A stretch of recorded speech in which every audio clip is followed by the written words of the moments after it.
Good morning, YouTube. It is early. We got to get ready to go.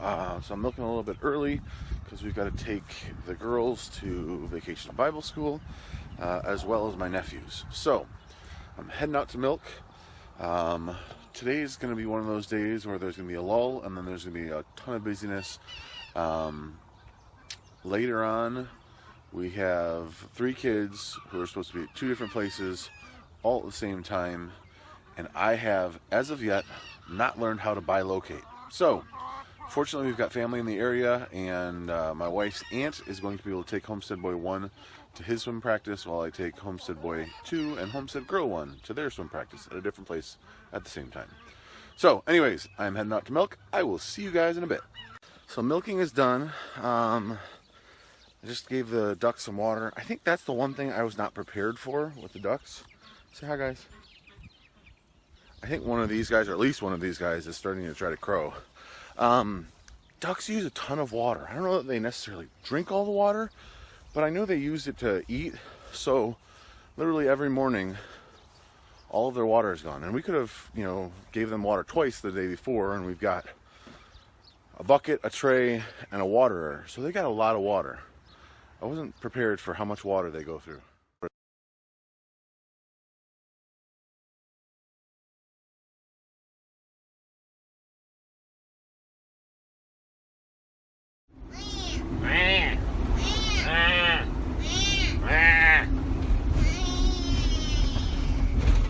We're practicing our whining.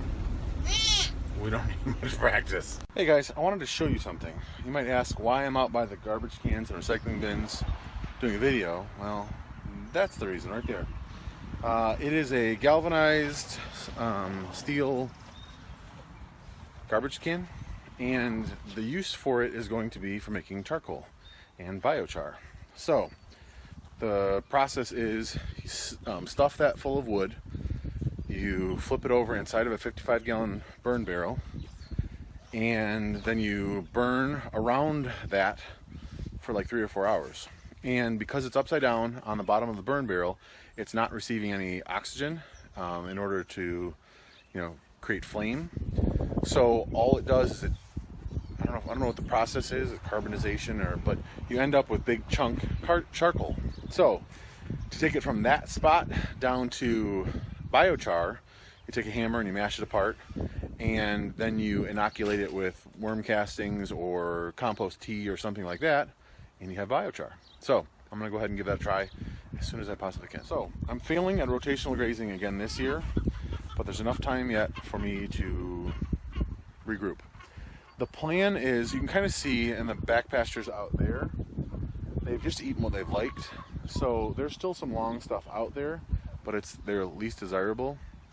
So what I'm going to do is, from about here straight across, I'm going to put some T-posts, and I'm going to put wire. And I'm hoping with the T-posts and the wire, it's a little bit more permanent, and it will keep the sheep and the cows out from this side. So they'll have about a third of this.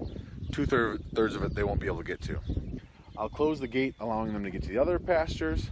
So they'll have a third of this main pasture, and I'll put the last remaining round bale that we have from last year. So they'll have plenty of food, plenty of water. They'll be good. If we can get any rain, everything will be able to grow a little bit. So that's the plan. I'm hoping that the pasture can, grow up a little bit.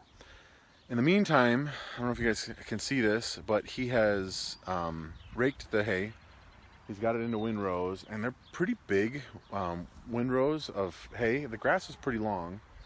I'm hoping we get a bunch of hay bales. We'll see how many we end up getting. I'm not even gonna hazard a guess. So the chard and the kale and the collard greens are really big. So I'm gonna go ahead and harvest some of them, and then I'll have to figure out what to do with them. Like I said, I don't know much about collard greens, but I just figured I'd try it. So I'm gonna give them a shot, see how it goes, but I'm gonna harvest them because they're taking up a lot of room in here, and if I trim some of them off, more will have a chance to grow.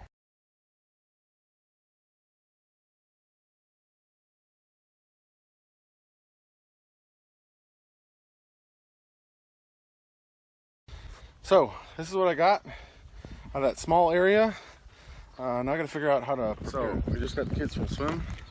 How was practice, guys? Good. Good? What was your favorite part about practice? Swimming. Oh, just swimming in general. I don't have a favorite. Okay, good to hear. We just got home from swim. I don't know if you guys can see. There is a round bale right there. There's another round bale right over top of the coop there. And he's baling hay. So we will find out shortly how many bales we get. I found a recipe for kale, chard, and collard greens. My beautiful bride over there, hard at work at the stove, is making them. It's garlic, olive oil, and then all those three greens just sauteed up. We're gonna have some brats with it, and we're gonna have dinner. Okay, so I just talked to the farmer who baled for us. We got 11 bales plus like a mini bale. So that's not bad. I ended up paying $25 a bale, which is a heck of a lot cheaper than I could buy it for. Although this field it's not great hay, but I know there's no spray put on it, so I mean it's pretty much organic hay. I just don't have the certification. I think the last time that something was sprayed on it was probably 6 or 7 years ago, maybe even longer than that, when my dad sprayed 2,4-D on it one year. But other than that, we got bales. He had suggested maybe fencing it in, using it as pasture, and then buying hay. He said for the amount of hay that we use, he said it's really not that good of hay. It's almost not worth baling, but he was fine with baling it. So it is what it is. I think we're gonna end the vlog here today. We're just finishing up.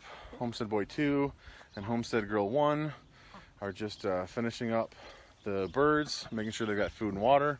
We've got another beautiful sunset over there under the tree.